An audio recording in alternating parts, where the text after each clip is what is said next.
Hi friends, welcome back to my channel. ഇന്നത്തെ നമ്മുടെ recipe മീൻപുളിയാണ്. നല്ല കുറുകിയ ചാറോട് കൂടി വളരെ ടേസ്റ്റിയായി നമുക്ക് എങ്ങനെ മീൻപുളി തയ്യാറാക്കാമെന്ന് നോക്കാം.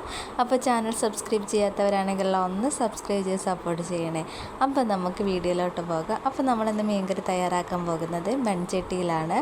മൺചട്ടി വെച്ച് കൊടുത്തിട്ടുണ്ട്. ചട്ടി ഒന്ന് ചൂടായി വന്നതിന് ശേഷം നമുക്കതിലേക്ക് വെളിച്ചെണ്ണ ഒഴിച്ചു കൊടുക്കാം. വെളിച്ചെണ്ണ ചൂടായി വന്നതിന് ശേഷം അതിലേക്ക് ഉലുവ ഇട്ട് കൊടുക്കണം. അപ്പോൾ ഇതാ ഉലുവ ഒന്ന് ചൂടായി പൊട്ടി വന്നിട്ടുണ്ട്. ഇനി നമുക്കതിലേക്ക് വേണ്ടത് ചെറിയുള്ളിയാണ്. ഒരു 10-15 ചെറിയുള്ളി ഞാനിവിടെ എടുത്തിട്ടുണ്ട്.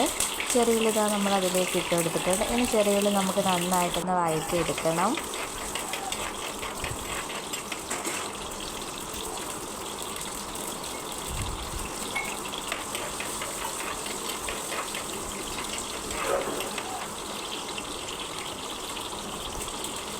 അപ്പോൾ ഉള്ളി നന്നായിട്ടൊന്ന് വഴണ്ട് വരണം. അപ്പോൾ നമുക്കിതാ ഇതുപോലെ ഒന്ന് ഇളക്കി കൊടുക്കാം.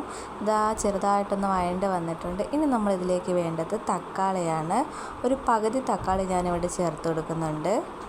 വലിയ സൈസിലുള്ള തക്കാളിയാണ്, അതുകൊണ്ടാണ് ഞാൻ പകുതി ചേർത്ത് കൊടുത്തത്. ചെറിയ സൈസിലുള്ള തക്കാളിയാണെങ്കിൽ ഒരു തക്കാളി ഫുള്ളായിട്ട് ചേർത്ത് കൊടുക്കണം.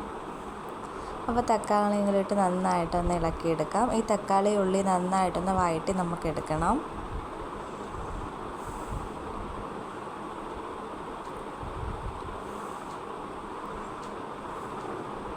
അപ്പോൾ ഇത് ഏകദേശമൊക്കെ നന്നായിട്ടൊന്ന് വഴണ്ട് വന്നിട്ടുണ്ട്. ഇനി നമുക്കിതിലേക്ക് വേണ്ട പൊടികൾ ചേർത്ത് കൊടുക്കാം.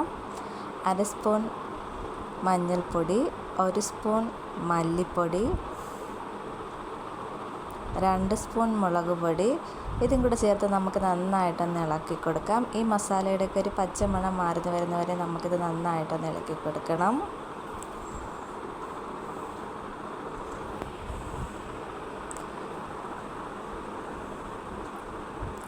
അപ്പോൾ അത് നന്നായിട്ടൊന്ന് ഇളക്കി കൊടുത്തിട്ടുണ്ട്.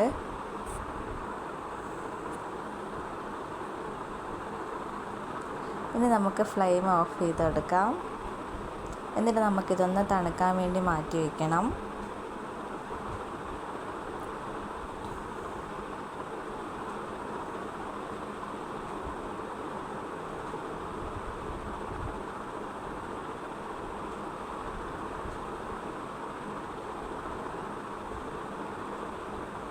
ഇത് തണുത്ത് വന്നതിന് ശേഷം നമുക്കിതൊരു മിക്സിയുടെ ജാറിലോട്ട് ഇട്ട് കൊടുക്കാം.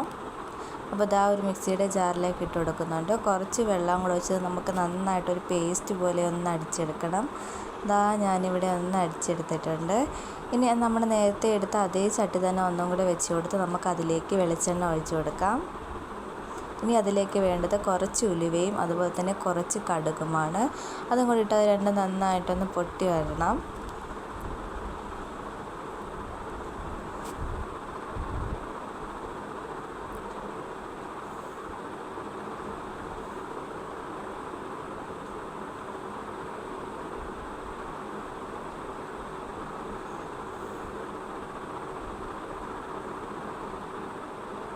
അപ്പോൾ അതാ കടുക് ഉലുവയൊക്കെ അതാ നന്നായിട്ടൊന്ന് പൊട്ടി വന്നിട്ടുണ്ട്.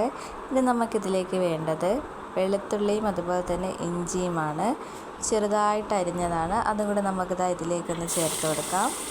കൊച്ചായിട്ട് അരിഞ്ഞതാണ്. അതും കൂടെ നമ്മളിതാ ഇതിലേക്ക് ചേർത്ത് കൊടുക്കുന്നുണ്ട്. എന്നിട്ട് നന്നായിട്ടൊന്ന് ഇളക്കി കൊടുക്കാം. അതിൻ്റെ ആ ഒരു പച്ചമണം മാറുമ്പോൾ നമ്മൾ അടിച്ച് വെച്ചിരിക്കുന്ന ആ അരപ്പ് നമുക്കിതാ ഇതിലേക്ക് ഒഴിച്ചു കൊടുക്കാം. എന്നിട്ട് ഇതാ കുറച്ച് വെള്ളം കൂടെ ചേർത്ത് നമ്മളിതിനകത്ത് ഒഴിച്ചു കൊടുത്തിട്ടുണ്ട്. ഇനി നന്നായിട്ടൊന്ന് ഇളക്കിയെടുക്കണം. ഇനി നമ്മൾ പുളിയായിട്ട് ചേർത്ത് കൊടുക്കുന്നത് ഞാനിവിടെ കുടംപുളിയാണ് ചേർത്ത് കൊടുക്കുന്നത്. അപ്പോൾ ഇതാ കുടംപുളിയും കൂടെ ചേർത്ത് കൊടുത്തിട്ടുണ്ട്. അതും കൂടെ ചേർത്ത് നന്നായിട്ടൊന്ന് ഇളക്കിയെടുക്കാം.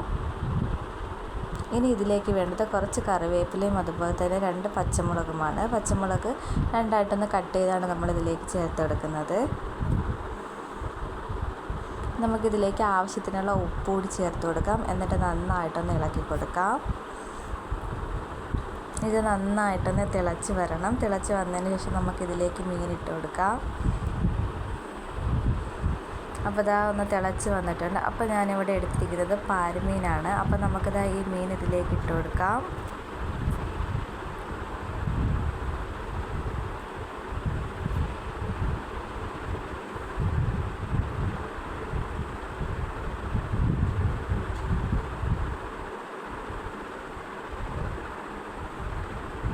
അപ്പോൾ നമ്മൾ മീനെല്ലാം ഇതുപോലെ ഇട്ട് കൊടുത്തിട്ടുണ്ട്. എന്നിട്ട് നന്നായിട്ടൊന്ന് ഇളക്കിയെടുക്കണം. ഇനി ഇത് നന്നായിട്ടൊന്ന് വറ്റി ഒന്ന് കുറുക്കി വരണം. അപ്പോൾ നന്നായിട്ടൊന്ന് തിളച്ച് വന്നിട്ടുണ്ട്. ഇനിയും നന്നായിട്ടൊന്ന് തിളച്ച് ഒന്ന് വറ്റി ഒന്ന് കുറുകി വരണം നമ്മുടെ കറി. അപ്പോൾ ഏകദേശമൊക്കെ ഒന്ന് വറ്റി വന്നിട്ടുണ്ട്. അപ്പോൾ നമ്മുടെ വളരെ ടേസ്റ്റി ആയിട്ടുള്ള മീൻപിള്ളി ഇവിടെ തയ്യാറായിട്ടുണ്ട്. നമുക്ക് എളുപ്പത്തിൽ തയ്യാറാക്കാൻ പറ്റിയൊരു മീൻപിള്ളി റെസിപ്പിയാണിത്. ഒരിക്കലെങ്കിലും ഇതുപോലെ ഒന്ന് തയ്യാറാക്കി നോക്കുക. വളരെ ടേസ്റ്റിയാണ്. അതുപോലെ തന്നെ ഇഷ്ടപ്പെട്ടാൽ ലൈക്ക് ചെയ്യാനും അതുപോലെ തന്നെ ഷെയർ ചെയ്യാനും മറക്കല്ല്. ഇതുപോലുള്ള ഈസി റെസിപ്പിയുമായിട്ട് ഇനിയും കാണുന്നത് വരെ bye and thank for watching.